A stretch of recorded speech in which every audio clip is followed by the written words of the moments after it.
बढ़त उसमें रहेगी। बड़ी जीत के साथ हम लोग सरकार बनाने जा रहे हैं, इसमें कहीं कोई संदेह नहीं है। प्रभु सब उन्हीं के नेतृत्व में हुआ है, जितनी चीज़ें हुई हैं सब उन्हीं के नेतृत्व में हुआ है। मुख्यमंत्री जी 2005 से सिर्फ उन्हीं का ही तो नेतृत्व में सारी कार्य कर रहे हैं, तो भाई वो उनकी अपनी पार्टी है, ये फैसला उनको लेना है। और देखिए, अलग तो वो होता है जो साथ में हो। वो एनडीए में थे कब? एनडीए लोकसभा के चुनाव के वक्त भी नहीं थे, विधानसभा के चुनाव के वक्त भी उनको गिनती में तो कोई रख नहीं रहा। तो अलग तो वो होता है ना जो किसी चीज़ का हिस्सा हो। वो एनडीए में थे कहाँ? कौन कितना कार्य कर रहा है और कौन सिर्फ अपना नाम चमकाने का प्रयास कर रहा है। ऐसे में आपको जिसको श्रेय लेना है आप श्रेय लेते रहिए। नमस्कार, मेरा नाम प्रेम है और आप लाइव स्ट्रीट देख रहे हैं। केंद्रीय मंत्री चिराग पासवान अभी अभी पटना पहुंचे हैं और पटना पहुंचते ही बड़ा दावा कर दिया है। देखिए, अपने चाचा जो पशुपति कुमार पारस है उनको लेकर बड़ा बयान दे दिए हैं। देखिए, साफ शब्दों में कह रहे हैं जो अपने हैं, जो गठबंधन में है ही नहीं, वो क्या अलग होंगे। देखिए, पशुपति पारस लगातार कह रहे हैं कि हम एनडीए गठबंधन के एक ऐसे सहयोगी दल है जो शुरू से लेके अब तक है, पर लोकसभा में चुनाव लड़ने के लिए एनडीए गठबंधन से टिकट नहीं मिला। इस पर भी सवाल खड़े हो गए। अब देखिए, तेजस्वी यादव और जो विपक्ष के नेता है वो कहीं ना कहीं नौकरी किसने दिया, इस पर लगातार सवाल खड़े हो रहे हैं। कल मुख्यमंत्री नीतीश कुमार जो नियोजित शिक्षक थे उनको पात्रता परीक्षा दिया, उसके बाद उनको सर्टिफिकेट दिया और वो अब जो शिक्षक के नियुक्ति पत्र वितरण हुआ उसको लेकर भी सवाल खड़े हो रहे थे। देखिए, तेजस्वी यादव क्या जो रोड मैप तैयार किए थे उसी पर नीतीश कुमार चल रहे? सवाल सीधा चिराग पासवान से पूछा गया और चिराग पासवान कह रहे हैं कि प्रभु सब कुछ वही किए हैं। 2005 से नीतीश कुमार उन्हीं के दिखाए हुए रास्ते पर चल रहे। देखिए, तमाम जो बातें हैं वो केंद्रीय मंत्री चिराग पासवान बोल रहे हैं। क्या कुछ करे, पहले आप वो सुने। सर, एग्जिट पोल जो आ रहे हैं दोनों राज्यों में एनडीए को बढ़त दिखाई है जा रही है, क्या कहेंगे? एग्जिट पोल ही नहीं, जब परिणाम भी आएंगे उसमें भी आप देखिएगा एनडीए को पूरी बढ़त उसमें रहेगी। बड़ी जीत के साथ हम लोग सरकार बनाने जा रहे हैं, इसमें कहीं कोई संदेह नहीं है।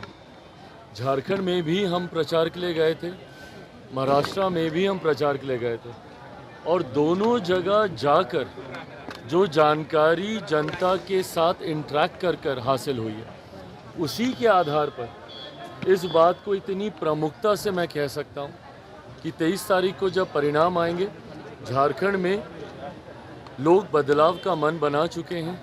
एक मजबूत प्रधानमंत्री जी के सोच वाली सरकार वहाँ पे बनने जा रही है। तो वहीं महाराष्ट्र में एक बार फिर से एनडीए सरकार पर लोग पुनः अपना विश्वास जताने की सोच के साथ उन्होंने 20 तारीख को मतदान किया है।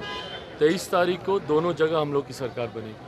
नियुक्ति पत्र कल बांटा गया है, उसको लेकर के क्रेडिट लेने की होड़ मची है। राजद के नेताओं के द्वारा कहा जा रहा है कि ये सब तो तेजस्वी यादव के नेतृत्व में तय हुआ था। प्रभु सब उन्हीं के नेतृत्व में हुआ है, जितनी चीज़ें हुई हैं सब उन्हीं के नेतृत्व में हुआ है।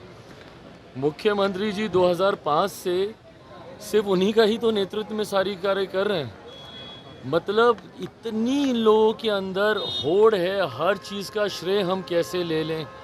बताएं ना कि फिर अगर इतना ही विकास की सोच थी, इतना ही अगर आपको ज्ञान था कि किस तरीके से जॉब अपॉर्चुनिटीज़ को क्रिएट किया जा सकता है, तो 90 के दशक में क्यों बिहार से इतनी बड़ी संख्या में पलायन हुआ?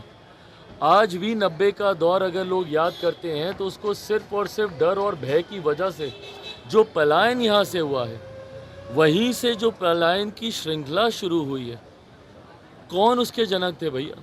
किसके दौर में ये पलायन शुरू हुआ? किसके दौर को जंगल राज के नाम से जाना जाता था? आज की तारीख में हकीकत है, बिहार की जनता अच्छी तरीके से जानती है कौन कितना कार्य कर रहा है और कौन सिर्फ अपना नाम चमकाने का प्रयास कर रहा है। ऐसे में आपको जिसको श्रेय लेना है आप श्रेय लेते रहिए।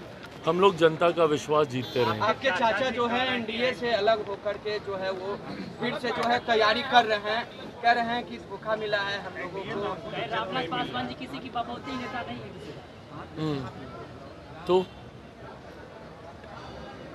इस पे क्या कहना है? आगे बोल रहे हैं एनडीए से अलग होने का उन्होंने तो भाई वो उनकी अपनी पार्टी है, ये फैसला उनको लेना है। और देखिए अलग तो वो होता है जो साथ में हो। वो एनडीए में थे कब? एनडीए लोकसभा के चुनाव के वक्त भी नहीं थे, विधानसभा के चुनाव के वक्त भी उनको गिनती में तो कोई रख नहीं रहा। तो अलग तो वो होता है ना जो किसी चीज़ का हिस्सा हो। वो एनडीए में थे कहाँ?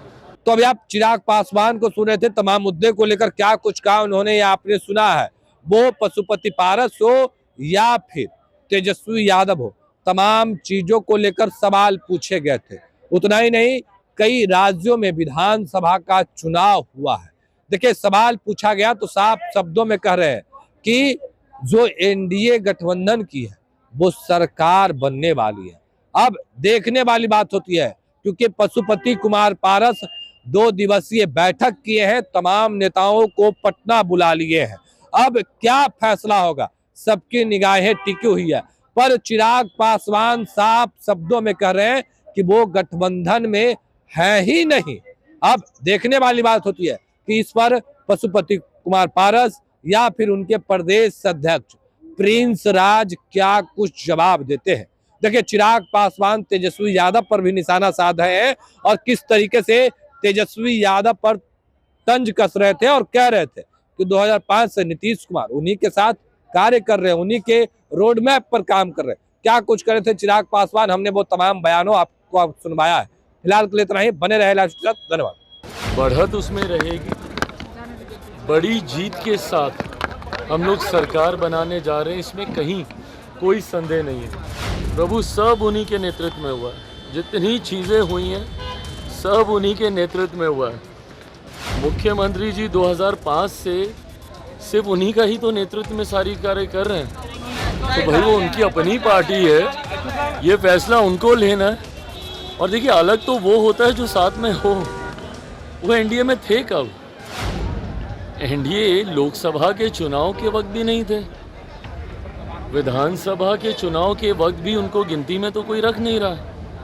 तो अलग तो वो होता है ना जो किसी चीज़ का हिस्सा हो। वो एनडीए में थे कहाँ?